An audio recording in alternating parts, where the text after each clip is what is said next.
राधा स्वामी। राधा स्वामी दयाल की दया, राधा स्वामी सहाय, राधा स्वामी।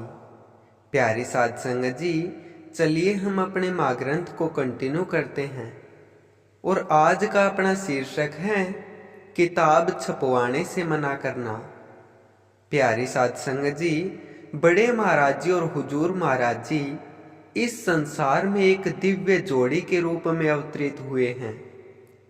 हुजूर साहब ने अपने आप को गुरु की सेवा में इतनी गहराई से समर्पित किया कि वे सत्संग के प्रत्येक पहलू की जिम्मेदारी को पूरे हृदय से निभाते थे। हुजूर साहब की दृढ़ स्वभाव और सेवा के प्रति उनकी अत्यधिक भावुकता ने बड़े महाराज जी को पूर्णतया चिंता मुक्त कर दिया।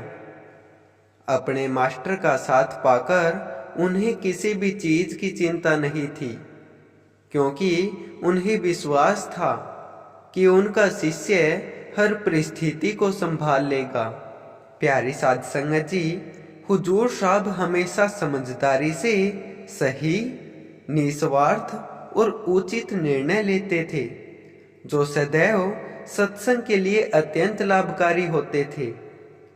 हुजूर साहब के हमेशा विचारशील निर्णय लेने के स्वभाव के कारण बड़े महाराज जी ने अपना सारा ध्यान केवल सत्संग फरमाने पर केंद्रित कर दिया और अपने अन्य दायित्वों को उन्होंने संपूर्णतः हुजूर साहब को सौंप दिया। बड़े महाराज जी हुजूर साहब से छोटे निर्णय के लिए भी परामर्श करते थे और हुजूर साहब को ही अपनी ओर से अंतिम निर्णय लेने के लिए कहते थे। प्रारंभ से ही बड़े महाराज जी ने संगत को स्पष्ट दिखाया था कि उन्होंने हुजूर साहब को अपने जिम्मेदारियों और आध्यात्मिक कार्यों को आगे बढ़ाने के लिए चुना है। इसके अनेकों दृष्टांत उन्होंने समय समय पर संगत को अलग अलग रूप में दर्शाए। जैसे एक बार की बात है, आश्रम में हुजूर साहब बड़े महाराज जी के चरण दबाने की सेवा कर रहे थे और उसी दौरान बड़े महाराज जी से मिलने सिंचाई विभाग के एक बड़े अफसर आ गए। उन्होंने बड़े महाराज जी को एक आध्यात्मिकता पर स्वयं लिखित पुस्तक भेंट की और उनसे प्रार्थना की वे इस पुस्तक को अपनी संगत के लिए छपवाएं। अपनी यह पुस्तक बड़े महाराज जी को देकर वे भी हुजूर साहब के बगल में बैठ गए और बड़े महाराज जी के चरण दबाने लगे। बड़े महाराज जी ने उनकी पुस्तक को बिना खोले उनसे कहा, भाई मैं तो पढ़ता नहीं, यह किताब मास्टर को दे दे, वो पढ़ता है किताब, तो उसे एक बार दिखाओ। अफसर साहब ने फिर अपनी पुस्तक साथ ही बैठे हुजूर साहब को पकड़ा दी। हुजूर साहब ने उस किताब को बीच में से खोला और उसे पढ़ने लगे। किताब को पढ़ते हुए अभी 2 मिनट भी नहीं हुए थे कि हुजूर साहब ने तुरंत वो किताब बंद कर दी और आए हुए अफसर साहब के हाथ में वापस लौटा दी।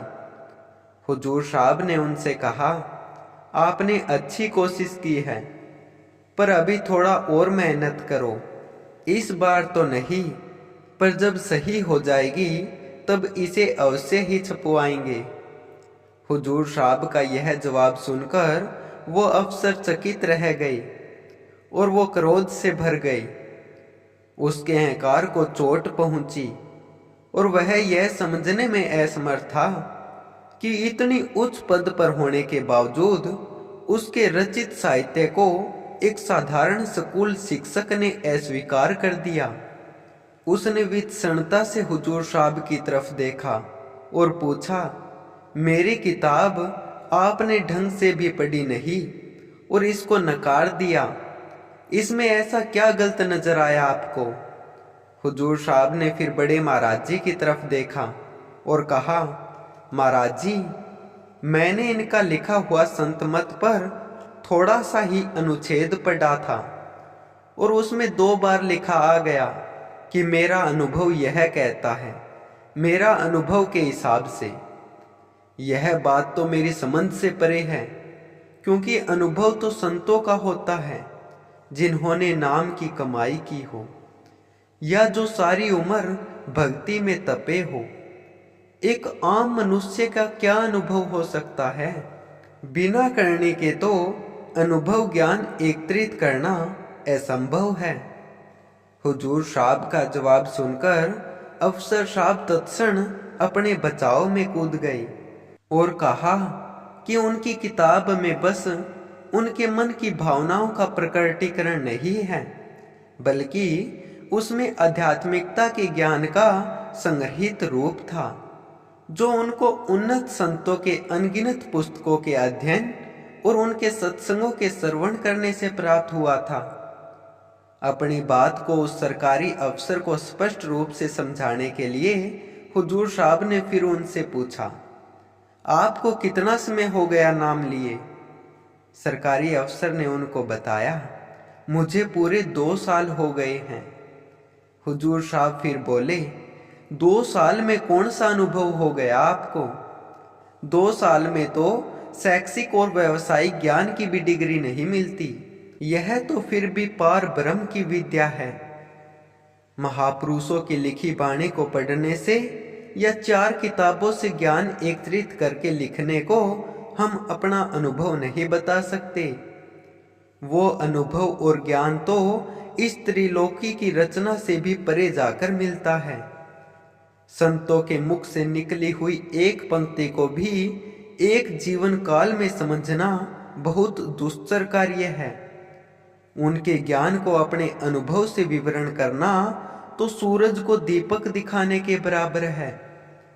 हुजूर साहब की यह बात सुनकर बड़े महाराज जी मन ही मन प्रसन्न हुए और उस अफसर को बोले, एकदम सही बात कही है मास्टर ने। भाई, आप थोड़ा और रुको और ज्यादा मेहनत करो। जब और सुधार आ जाएगा तब वापस आ जाना, तब छपवा देंगे यह किताब।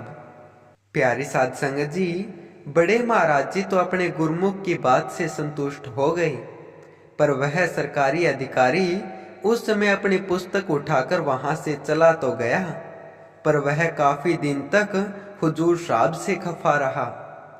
प्यारी साध संगत जी, कल फिर यहीं से हम अपने माँ ग्रंथ को कंटिन्यू करेंगे। तब तक आप सभी को प्यार भरी राधा स्वामी जी।